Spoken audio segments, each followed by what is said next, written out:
Saya merupakan dosen tetap pada program studi pendidikan guru sekolah dasar STKIP Babunajak Pandeglang, Banten. Pada kesempatan ini, saya akan menyampaikan pernyataan diri dosen dengan unjuk kerja Tridharma Perguruan Tinggi. Pada semester ini saya memberikan mata kuliah manajemen pendidikan yang memiliki bobot 3 SKS. Dan pembelajaran yang saya gunakan pada mata kuliah ini adalah delivery, interaction, dan assessment.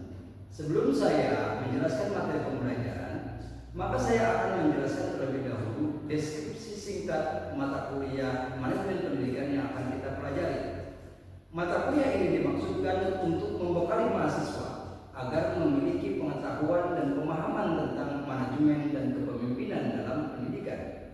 Mata kuliah ini difokuskan pada materi-materi yang berkaitan dengan prinsip-prinsip manajemen dan kepemimpinan pendidikan di tingkat satuan pendidikan dasar, manajemen berbasis sekolah, dan manajemen pendidikan nasional. Di samping deskripsi mata kuliah di atas, maksud dan tujuan mata kuliah yang diharapkan adalah: pertama, mampu merancang dan merencanakan, mengorganisasikan dan mengawasi satuan pendidikan formal, non-formal, dan informal sesuai dengan kebutuhan. Yang kedua, mahasiswa mampu memahami bidang-bidang garapan manajemen pendidikan yang mencakup peserta didik, pendidik dan tenaga pendidikan, kurikulum, sarana dan prasarana atau fasilitas pendidikan, pembiayaan pendidikan, ketetausahaan dan hubungan satuan pendidikan dengan masyarakat. Yang ketiga, mahasiswa mampu menghasilkan berbagai konsep dan pendekatan manajemen dan mutu pendidikan. Mahasiswa mampu menghasilkan model rancangan penelitian di bidang manajemen pendidikan melalui pendekatan interdisipliner, multidisipliner, dan transdisipliner. Setelah mengetahui deskripsi mata kuliah tersebut, maksud dan tujuan dari mata kuliah yang akan kita pelajari ini, maka langkah selanjutnya yaitu melakukan proses pembelajaran dengan menggunakan teknik delivery, interaction, dan assessment. Baik, saya akan menjelaskan maksud dari teknik pembelajaran yang dilakukan. Pertama, saya memberikan penjelasan atas materi yang dipersiapkan dengan bantuan media PowerPoint atau Canva, dengan tujuan penjelasan dan penyampaian materi dapat lebih jelas dan mudah dipahami oleh mahasiswa.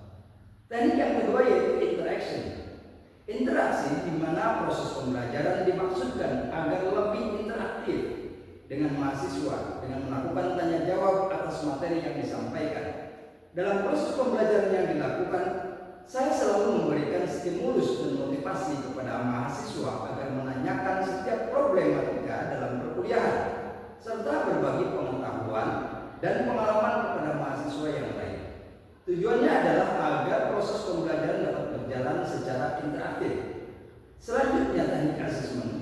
Dalam teknik ini yaitu bentuk penilaian dalam proses dan hasil belajar yang telah disepakati melalui kontrak kuliah pada pertemuan pertama dengan indikator kehadiran sebanyak 20%, tugas atau proyek sebanyak 20%, ujian tengah semester sebanyak 30%, dan ujian akhir semester sebanyak 30%. Itulah tadi teknik pembelajaran yang dilakukan dengan menggunakan delivery, interaction, dan assessment.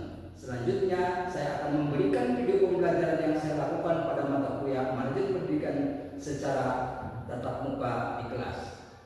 Selamat menyimak. Assalamualaikum warahmatullahi wabarakatuh. Waalaikumsalam warahmatullahi wabarakatuh. Alhamdulillahirabbil alamin. Para mahasiswa dan mahasiswiku yang saya hormati dan saya muliakan, mari kita sama-sama sebelum memulai perkuliahan kita dengan mengucapkan basmalah. Bismillahirrahmanirrahim. Pada pertemuan kedua ini, saya akan membahas tentang manajemen pendidikan. Di pertemuan kedua ini merupakan lanjutan dari pertemuan pertama. Pada saat pertemuan pertama, kita semua sudah membahas tentang urgensi mata kuliah, tujuan mata kuliah, kemudian kontrak kuliah sudah kita lakukan.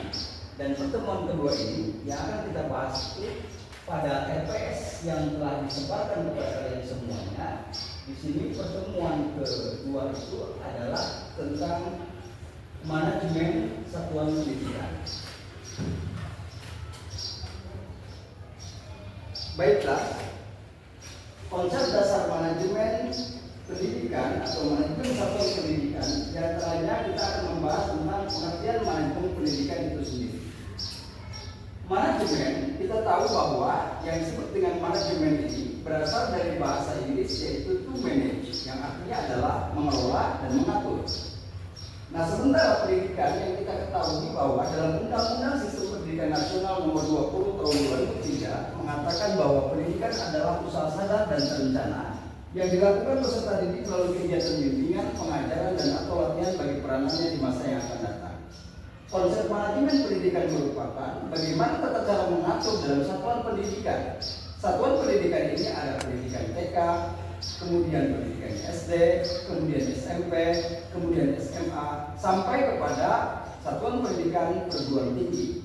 Nah, pada manajemen pendidikan ini merupakan salah satu cabang daripada ilmu sosial yang pada intinya adalah mempelajari tentang perilaku manusia, yang kegiatannya sebagai subjek dan objek. Secara filosofis, perilaku manusia terbentuk oleh interaksi manusia, iklim organisasi, dan sistem. Dalam konsep manajemen, sudah pasti ada interaksi di antara kedua belah pihak sebagai pelaku manajemen dan juga sebagai apa yang diaturnya. Jadi ada subjek dan ada objek. Subjek itu adalah orang yang mengaturnya dan objek itu adalah yang diaturnya. Yang diaturnya ini adalah lembaga dan satuan pendidikan. Maka objek pada satuan pendidikan itu baik di TK, SD, SMP maupun SMA sampai kepada tingkat perguruan tinggi harus ada manajemen, harus ada pengelolaan, pengaturan terhadap satuan pendidikan agar dapat berjalan sesuai dengan tupoksinya. Bagaimana fungsi dan peran kepala sekolah sebagai leader, bagaimana fungsi dan peran guru sebagai leader, sebagai motivator, sebagai juga konselor, dan juga siswa sebagai orang yang melakukan proses bimbingan, kemudian sarana dan prasarana, dan lain sebagainya yang ada pada satuan pendidikan. Ini harus dikelola dengan baik dan benar. Kemudian lagi, manajemen pendidikan tadi sudah kita ketahui bahwa merupakan perencanaan, perorganisasian, pelaksanaan, serta pengawasan dan evaluasi seluruh aktivitas pendidikan di lembaga formal maupun lembaga non formal. Tujuan utamanya adalah menciptakan sistem pendidikan yang profesional, berdaya saing, dan mampu menyesuaikan diri dengan perkembangan teknologi serta kebijakan pendidikan. Dalam konsep manajemen ini, mencakup di dalamnya adalah perencanaan, ada planning dulu. Maka semuanya itu dalam satuan pendidikan harus direncanakan dulu. Bahkan membuat lembaga pendidikan pun harus ada perencanaan yang matang. Proses pembelajaran pun juga harus ada perencanaan yang matang pula. Maka planning ini menurut Josh Terry saja mengemukakan bahwa apabila perencanaannya itu baik, maka 80% tujuan daripada apa yang kita harapkan sudah tercapai dengan baik.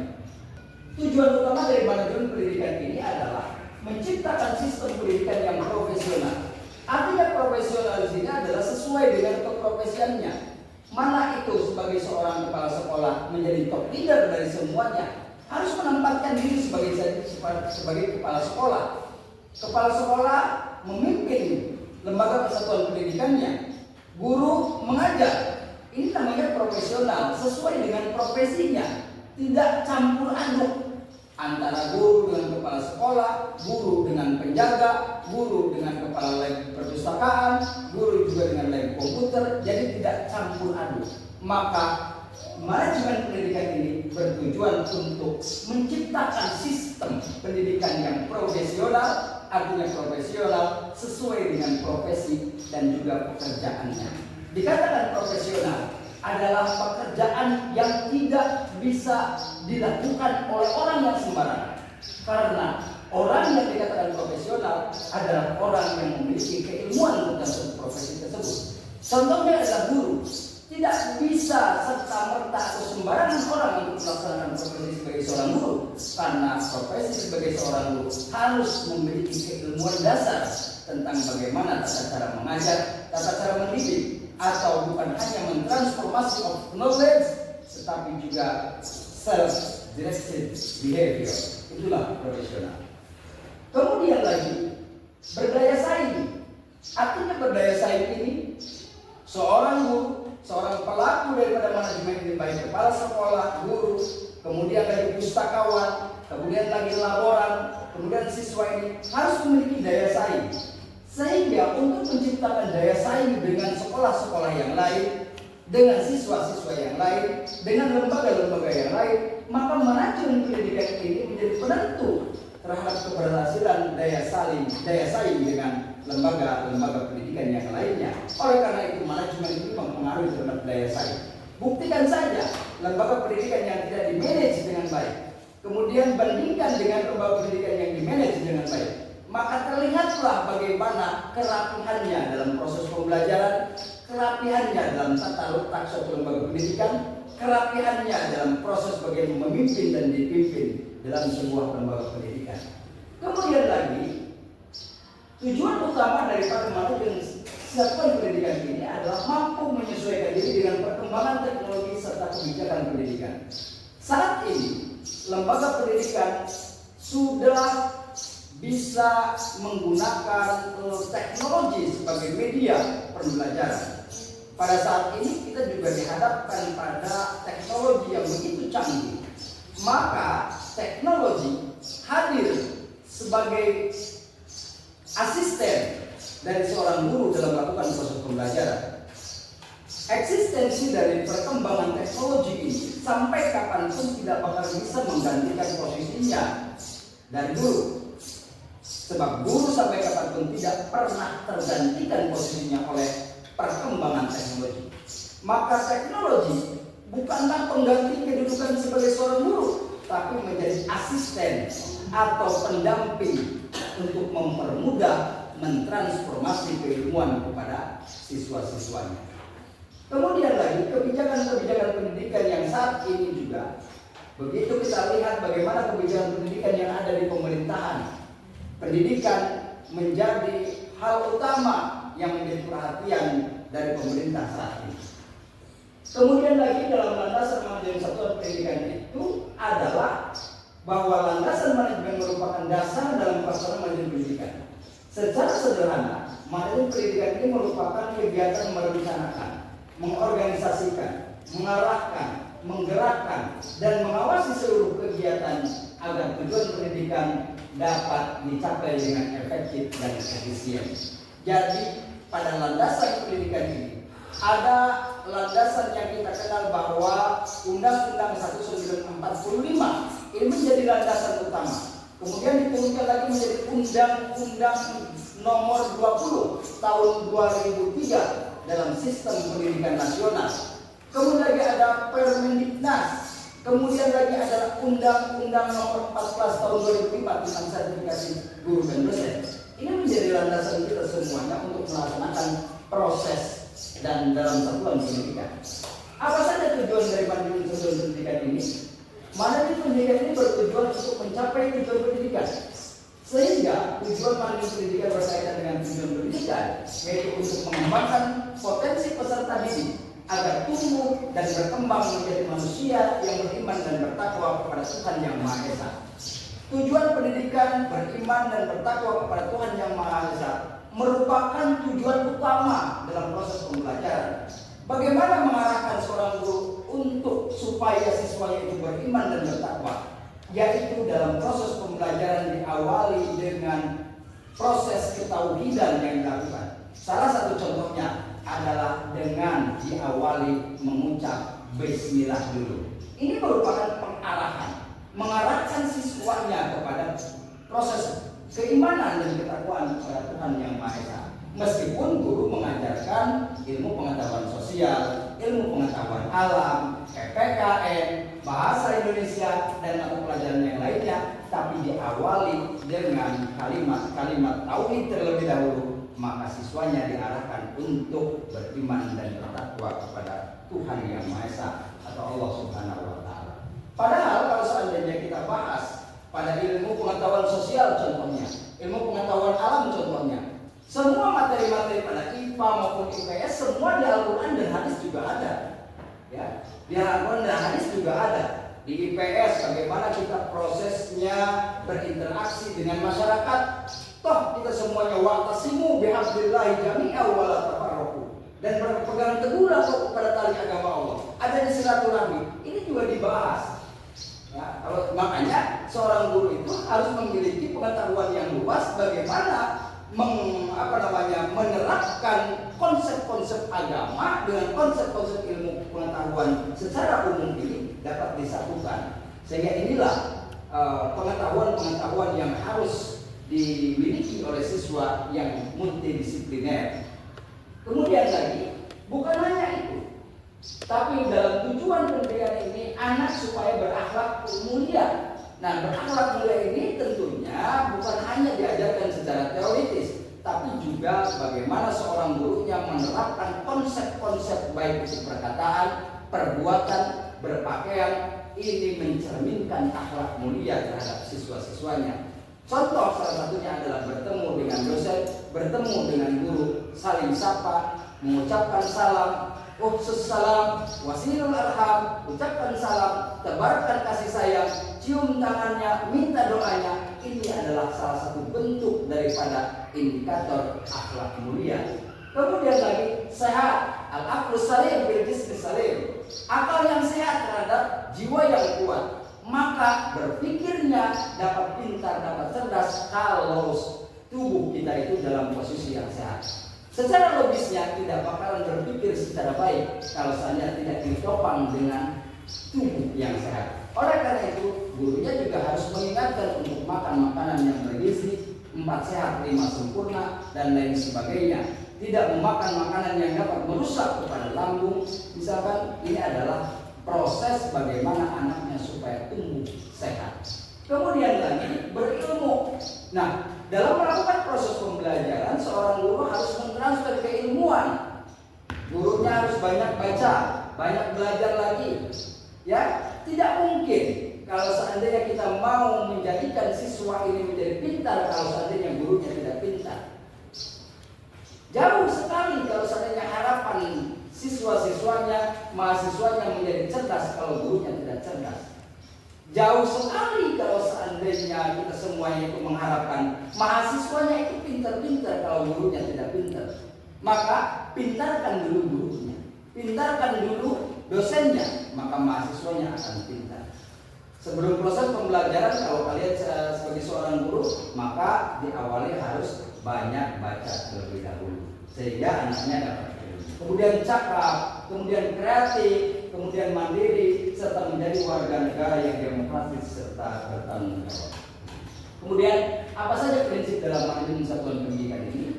Yang pertama adalah prinsip perhatian. Harus ada perhatian. Seorang guru tidak hanya mengajarkan keilmuan saja, tapi bagaimana memperhatikan siswanya, menyapa siswanya, kamu kenapa hari ini?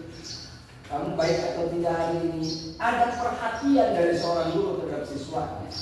Kemudian lagi memotivasi siswanya untuk belajar, ya, untuk berkembang pengetahuannya. Ini merupakan prinsip-prinsip dari manajemen satuan pendidikan. Kemudian lagi keaktifan siswanya. Ketika gurunya melihat absensinya 3 kali berturut-turut tidak hadir, maka ditanyakanlah siswanya kemana anak ini, apakah sakit atau izin atau kemana. Ini merupakan salah satu juga bentuk perhatian sehingga anaknya aktif dalam melakukan proses pembelajaran. Kemudian yang keempat adalah keterlibatan langsung siswanya, ya, siswa dengan gurunya terlibat secara langsung melakukan proses pembelajaran.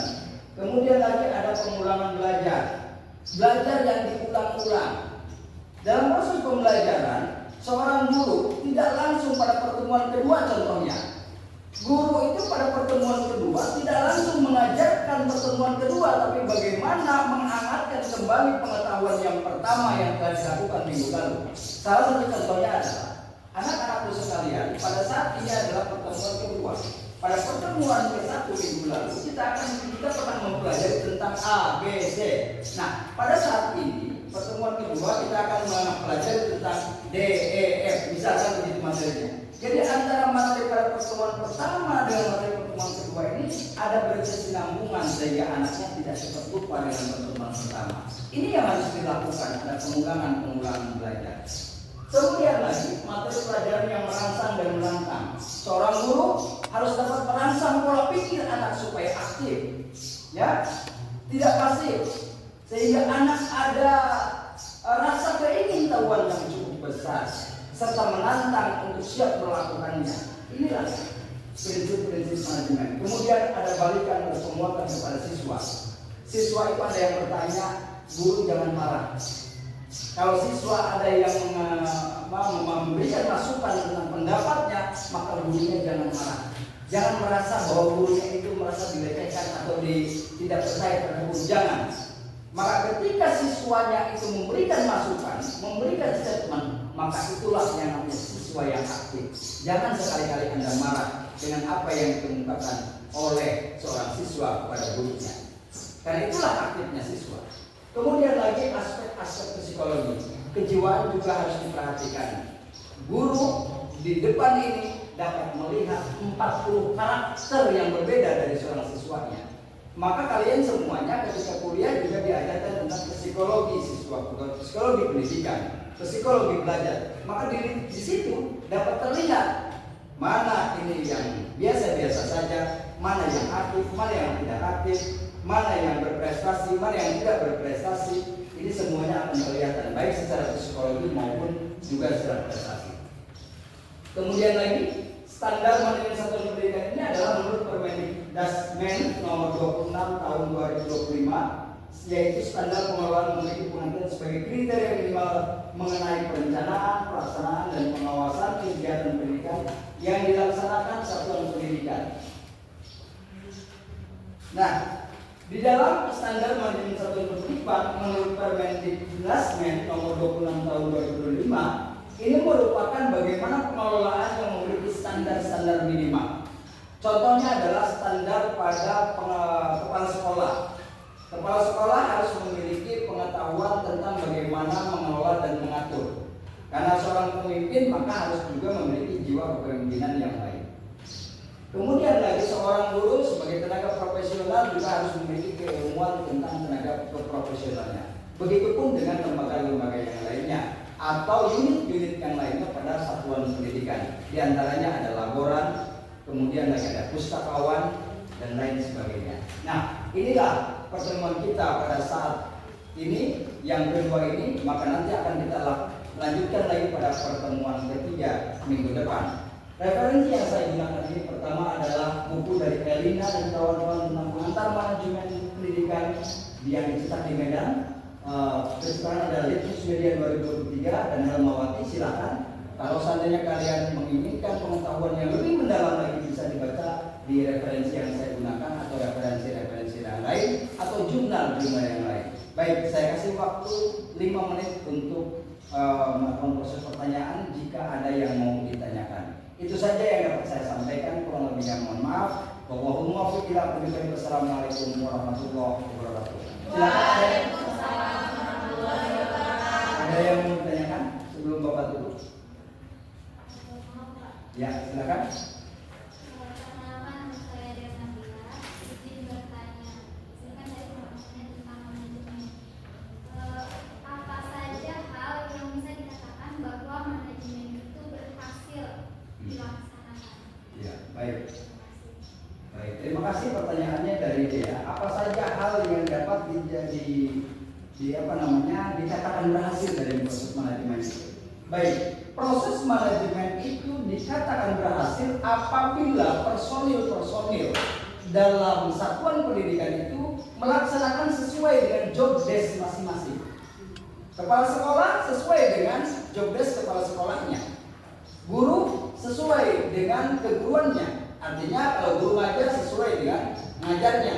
Yang melaksanakan proses pembelajaran. Kepala sekolah melaksanakan proses supervisi atau kepemimpinannya. Laboratorium bagaimana melaksanakan di laboratoriumnya. Pustakawan mengajarkan bagaimana di pustakawannya menata buku dan lain sebagainya. Jadi kesimpulannya, manajemen yang dikatakan berhasil adalah personil manajemen, semua unsur-unsur dalam satuan pendidikan dapat dilaksanakan dengan maksimal dan sesuai dengan kapasitas-kapasitasnya. Itulah sesuai dari manajemen ini. Ya, dasarnya apa? Idza usidal amru ila ghairi ahli fantadisa. Apabila satu urusan apapun itu ditangani oleh yang bukan ahlinya, maka tunggulah kehancurannya.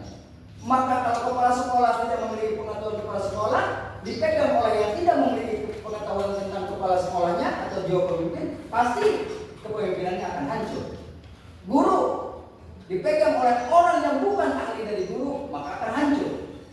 So, yang tidak memiliki sarjana pendidikan keguruan diajar oleh orang yang bukan sarjana keguruan, maka tidak bakalan baik, pasti akan hancur.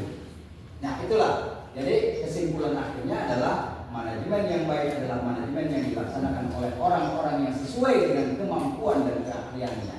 Itu. Ada lagi? Baik, ya. Satu terakhir ya. Baik. Bagaimana ketika kita melakukan perencanaan yang bagus, tapi pas pada saat pelaksanaannya itu ada hal-hal yang membuat kita tidak bisa melakukannya. Misalnya kita membuat kegiatan waktu pas pada saat hujan gitu ya, di lapangan, tapi pas pada saat pelaksanaannya itu terjadi hujan misalnya. Bagaimana itu, Pak? Baik, ya. Apabila telah direncanakan kemudian pada satu momentum tidak bisa dilaksanakan atau ada halangan yang bisa dibenarkan oleh syar'i, artinya yang dapat dibenarkan, maka harus ada pengawasan atau evaluasi. Ya. Nah, di pengawasan dan evaluasi inilah yang dapat menjawab terhadap apa yang telah kita rencanakan tapi tidak bisa dilaksanakan. Maka di evaluasi atau di pengawasan harus ada pelaksanaan ulang nantinya. Harus ada hari yang kita ganti. Jadi misalkan hari ini kita mau melaksanakan kegiatan A. Udah gitu hujan, karena tidak bakalan bisa melaksanakan pekerjaan A karena ada halangan yaitu berupa hujan, maka harus diganti dengan hari yang berikutnya nantinya. Nah, itu semua kan ada pengawasan dan evaluasinya. Makanya fungsi manajemen yang selanjutnya itu adalah pengawasan maupun evaluasi. Tujuannya adalah untuk melihat, mengawasi, mengevaluasi kalau ada perencanaan yang sudah dinyatakan tapi tidak bisa dilaksanakan karena ada halangan, maka harus diganti dengan hari-hari yang akan datang. Tapi tetap harus dilaksanakan karena sudah direncanakan. Oke ya? Baik ya? Cukup ya? Baik, terima kasih atas perhatian semuanya dan juga yang bertanya terima kasih. Kita kasih plus untuk kita semuanya. Baik, itu saja yang dapat saya sampaikan pada kesempatan pertemuan kedua ini. Kurang lebihnya mohon maaf. Assalamualaikum.